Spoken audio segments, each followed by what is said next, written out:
আসসালামু আলাইকুম প্রিয় দর্শক। চ্যালেঞ্জ, পাল্টা চ্যালেঞ্জ, অভিযোগ এবং অভিযোগ প্রমাণের চ্যালেঞ্জ, এগুলো বেশ জমে উঠেছে গত দুদিনে। ঘটনাটা শুরু করেছেন আমাদের স্থানীয় সরকার যে মন্ত্রণালয় আছে তার প্রতিমন্ত্রী মীর শাহে আলম। তিনি বলেছেন যে অন্তর্বর্তীকালীন সরকারের সময় যে স্থানীয় সরকার, পল্লী উন্নয়ন ও সমবায় বিষয়ক যিনি উপদেষ্টা ছিলেন আসিফ মাহমুদ সজীব ভুঁইয়া, তিনি নাকি কোনো একটা ফাইল সচিবের সিগনেচার ছাড়াই নিজেই অনুমোদন করে দিয়েছিলেন।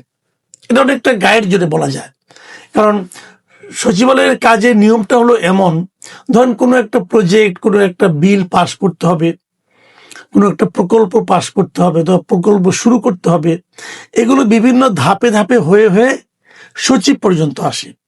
সচিব সেটাকে অনুমোদন করার পর সেটা মন্ত্রীর কাছে যায়। সচিবের সিগনেচার না থাকলে মন্ত্রী তাতে সিগনেচার করবেন না, এটাই নিয়ম। চূড়ান্ত অনুমোদনটা মন্ত্রী করবেন, কিন্তু তার আগে সচিবের সিগনেচারটা থাকা লাগবে। আমলাতান্ত্রিক জটিলতা বলেন অথবা আমলাতান্ত্রিক ধারাবাহিকতা বলেন, আপনি এটাকে যেভাবেই অভিহিত করেন না কেন, এটাই নিয়ম। এই নিয়মের ব্যত্যয় করা যাবে না।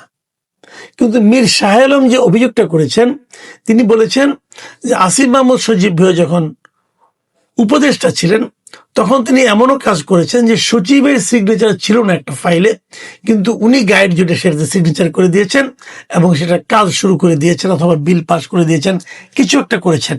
ওই ফাইলটা ওনারা উনি চূড়ান্ত নিষ্পত্তি করেছেন।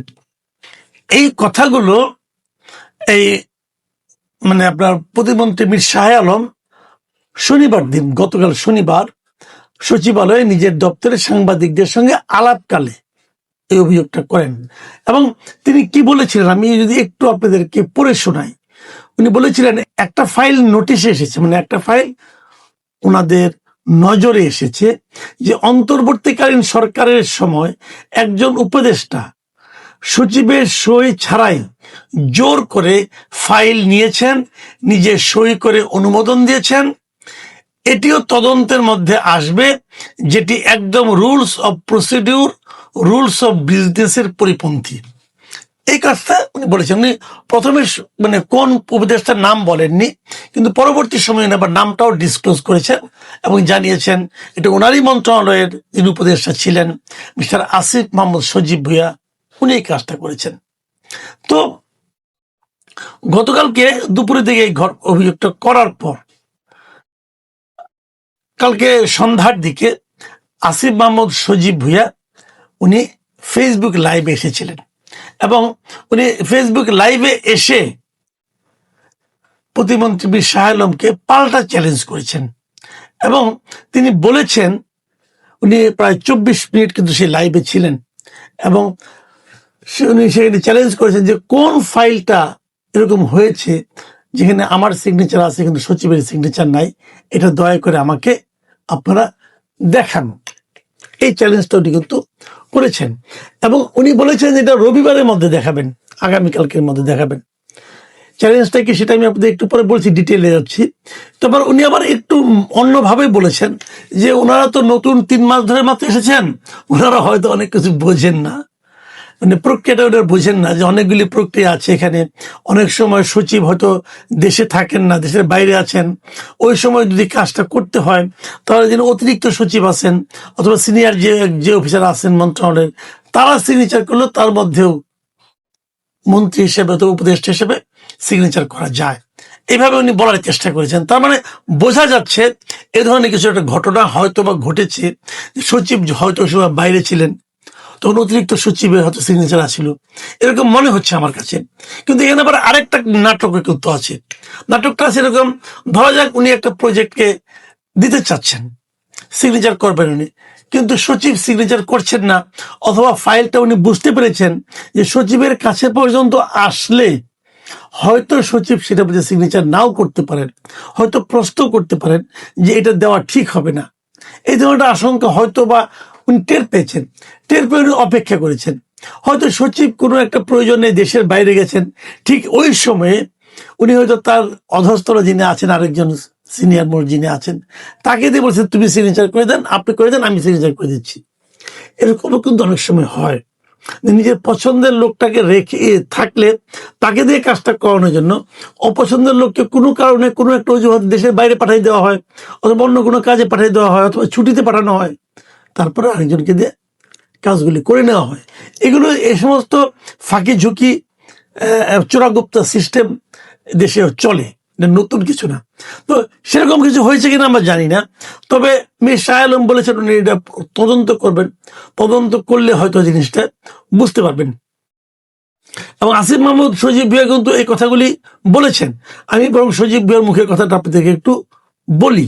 উনি কি বলেছেন, যে উনি মানে প্রতিমন্ত্রীর কথা বলছেন, যে কথাটা বললেন সচিবের অনুপস্থিতিতে বা স্বাক্ষর ছাড়া অবৈধভাবে উপদেষ্টা ফাইল পাশ করেছেন, আমার মনে হয় এটা নিয়ে আরো বেশি ক্লিয়ারিটি বা স্পষ্টতা প্রয়োজন। এক্স্যাক্টলি কোন ফাইল, এটা তো অন পেপারে থাকার কথা, যে একটা ফাইলে আমার স্বাক্ষর আছে, সচিবের স্বাক্ষর নেই। তার মধ্যে মাঝে মধ্যে সচিব বিদেশে সফরে থাকলে তার অনুপস্থিতিতে সাধারণত জ্যেষ্ঠতার ভিত্তিতে একজন অতিরিক্ত সচিবকে সচিবের রুটিন দায়িত্ব দেওয়া হয়, তখন তিনি এই ফাইল ওয়ার্কগুলো কন্টিনিউ করে থাকেন। ফলে সচিবের অনুপস্থিতি হলেও অতিরিক্ত সচিবের অবশ্যই স্বাক্ষর থাকার কথা। আমি একটু ক্লিয়ারিটি চাইব মীর শাহ আলমের কাছে, মানে যে কথাটা আমি একটু আগে বললাম, আসিফ মাহমুদ সজীব ভুঁইয়া এই পয়েন্টে কিন্তু যাচ্ছেন। দেখুন, এই যে পয়েন্ট আসিফ মাহমুদ সজীব ভুঁইয়া যে কথাটা বলেছেন, এটা কিন্তু আমি এর মধ্যে কোনো কিন্তু ভুল দেখি না, মানে আইনগত ভাবে। যে উনি বলে আপনি তো দেখান ভাই, এবং উনি এটাও বলেছেন যে হতে পারে সচিব দেশে নেই, একটা ফাইল অতিরিক্ত সচিবের স্বাক্ষরের পরে এলো, আমি স্বাক্ষর করলাম, অতিরিক্ত সচিবের মাধ্যমে চলে গেল, এটা তো আইনগতভাবে বৈধ, একদম ঠিক, কিন্তু আইনগতভাবে বৈধ। কিন্তু শাহ আলম আসলে যে কথাটা বলেছেন সেটা কি এই ধরনের কিছু নাকি অন্য ধরনের কিছু? আসিফ মাহমুদ সজীব ভুঁইয়া তার বেশ বড় লাইভের শেষটা করেছেন এভাবে, আমি শেষটা আপনাদেরকে পড়ে শোনাতেই চাই, এটা গুরুত্বপূর্ণ মনে হয়েছে। তিনি বলেছেন, মিস্টার শাহ আলমকে আমি চ্যালেঞ্জ করছি, যদি সৎ সাহস থাকে, তিনি যদি নিজের বক্তব্যে স্ট্যান্ড করেন, তাহলে আগামীকাল রোববারের মধ্যে ফাইলটা জনগণের সামনে স্পষ্ট করবেন এবং উত্থাপন করবেন। আমি তাকে চ্যালেঞ্জ করছি। আমি মির্জা ফখরুল ইসলাম আলমগীরকেও চ্যালেঞ্জ করছি, যদি তারা পাবলিক না করেন, যদি তারা এটা পাবলিক না করেন, তাহলে আমি মনে করব আমাকে ব্যক্তিগতভাবে আক্রমণ ও হেয় প্রতিপন্ন করার জন্যই তারা এটা করেছেন। বিশেষজ্ঞদের নিয়ে আসুন, কোথায় বেআইনি কি হয়েছে, I am challenging, let's face it. আমি কিন্তু আসিফ মাহমুদ সজীব ভুঁইয়ার যে মেরুদণ্ড, ওনার যে বলার ভঙ্গি, আমি এটাকে কিন্তু অনার করছি এবং আমি এটাকে পছন্দও করছি, যে উনি চ্যালেঞ্জ করেছেন, রবিবারের মধ্যে দিতে বলেছেন, আজকে রবিবার চলে গেল, আমি এখন পর্যন্ত খবর পাইনি যে শাহ আলম সাহেব সেই ফাইলটা দেখিয়েছেন। আমি এখন পর্যন্ত জানি না, দিতেও পারেন নাও দিতে পারেন, আমি বলতে পারবো না। তবে চ্যালেঞ্জটা আমি উপভোগ করেছি। আমি উপভোগ করেছি এই কারণে যে আমি নিজেও জানতে চাই যে আসলে কি ঘটনা সত্য কিনা, সত্য হলে কিভাবে সত্য, আর সত্য না হলে কেন মিথ্যা। মিথ্যা একটা অভিযোগ কি একজন প্রতিমন্ত্রী করবেন? আমি মীর শাহ আলম সাহেবকে অনুরোধ করব যে আপনি দ্রুততার সঙ্গে সেই ফাইলের বিষয়টা নিয়ে আপনার অবস্থানটা খোলাসা করবেন। আপনি কি জাস্ট বলার জন্য বলেছেন, নাকি আসলেই তেমন কিছু ঘটেছে? যদি না ঘটে থাকে আপনার ক্ষমা চাওয়া উচিত, আর যদি ঘটে থাকে সেটা প্রকাশ করা উচিত। কথা ভাই ক্লিয়ার? যা মনে আসবে বলে দিবেন সেটা তো আর হবে না, আপনাকে ক্লিয়ার করা উচিত। আসিফ মাহমুদ সজীব ভুঁইয়ার অনেক সমালোচনা কিন্তু আমি করেছি, এর আগে বহুবার করেছি। ওনার অনেক কাজ আমার পছন্দ হয়নি, বিশেষ করে ঢাকা উত্তর সিটি কর্পোরেশনে উনি যে প্রশাসক নিয়োগ করেছিলেন এক ভদ্রলোককে, এবং উনি নিজে চিঠি দিয়েছিলেন, সেটা তো একটা মহা অন্যায় ছিল। এরকম অনেক অন্যায় কাজ উনি করেছেন, এতে কোনো সন্দেহ নাই। বিভিন্ন জায়গায় ওনার বন্ধু বান্ধবের যে এলাকায় বসবাস, সেখানে অনেক কাজ দিয়েছেন, সরকারি কাজ, যেগুলো উনি অন্যায় করেছেন, এবং ওনার বিরুদ্ধে অনেক ধরনের আরো অন্যায়ের অভিযোগ আছে, নানা ধরনের, সেগুলি সবই বিচার হোক। উনি নিজে দাবি করেছেন উনি কোনো দুর্নীতি করেন নাই। আমি চাইব এই সরকার কেবল ওনার ব্যাপারে না, পুরো অন্তর্বর্তীকালীন সরকারের সকল উপদেষ্টার ব্যাপারে একটা বিচারের তদন্তের ব্যবস্থা করুক। যদি তদন্তে কেউ দোষী প্রমাণিত হয় তাহলে হলো, তার বিচার হবে। আর যদি না হয় তাহলে তারা যে ঢালাও ভাবে নানা ধরনের অভিযোগের মুখে পড়ছেন, সেগুলোর থেকে তারা রেহাই পাবেন, এবং এটা পাওয়া উচিত আমি মনে করি। কারণ তা না হলে হবে কি, আমাদের মনে একটা সন্দেহ আছে, আমার মনে তো আছেই, আমার মনে অনেক উপদেষ্টাদের সততা নিয়ে আমার সন্দেহ আছে। এখন সেই সন্দেহগুলো দূর করার দায়িত্ব কিন্তু সরকারের। কারণ সন্দেহগুলো দূর না হয় তাহলে কিন্তু মনে মনে অনেকে, আমার মতো অনেকেই তাদেরকে চোর অথবা এরকম দুর্নীতিবাদ হিসেবে মনে করবে। সেই আমরা একটা বুঝে দেব, সেটা যদি ভুল হয়, সেই ভুল মনে করার হাত থেকে আমরা কিন্তু রক্ষা পেতে চাই। এবং এই কাজটা সরকারেরই দায়িত্ব, যে প্রমাণ করা, বলে দেওয়া, সার্টিফিকেট দেওয়া যে আসিফ মাহমুদ সজীব ভুঁইয়া অত্যন্ত সৎ, প্রায় মসজিদের ইমাম হওয়ার মতো একজন সৎ ব্যক্তি উনি। এগুলো আমরা প্রমাণ চাই।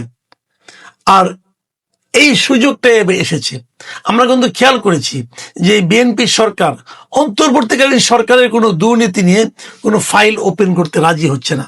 তারা তাদের সবকিছুকে এক ধরনের দায় মুক্তির মতো দিয়ে দিচ্ছে। এটা ভালো না। তদন্ত হোক না, অসুবিধাটা কি? এদের মধ্যে অনেকের বিরুদ্ধে হয়তো মামলা আছে, মামলাগুলো তদন্ত হোক, দুদকেও মামলা করা যেতে পারে, হোক, মামলা হলে তো কোনো সমস্যা নাই। তারা যদি নির্দোষ হয়, নির্দোষ প্রমাণিত হবে। কিন্তু এই মুহূর্তে মির শাহ আলমের এই পদক্ষেপের কারণে, মানে এই বক্তব্যের কারণে আমাদের সামনে ইমিডিয়েট একটা সুযোগ এসেছে বুঝতে পারার যে আসলে ঘটনাটা কি। রোববার গেল আজ, আমি এখন পর্যন্ত জানি না মির শাহ আলম চ্যালেঞ্জ গ্রহণ করেছেন কিনা। আর ওরা চ্যালেঞ্জ গ্রহণ করা না করে কিছু যায় আসে না, কারণ চ্যালেঞ্জ তো ওপেন চ্যালেঞ্জ করেছেন আসিফ মাহমুদ সজীব ভুঁইয়া। আমি মনে করবো এখন মির শাহ আলমের এই চ্যালেঞ্জ গ্রহণ করা ছাড়া আর কোনো গত্যন্তর নাই।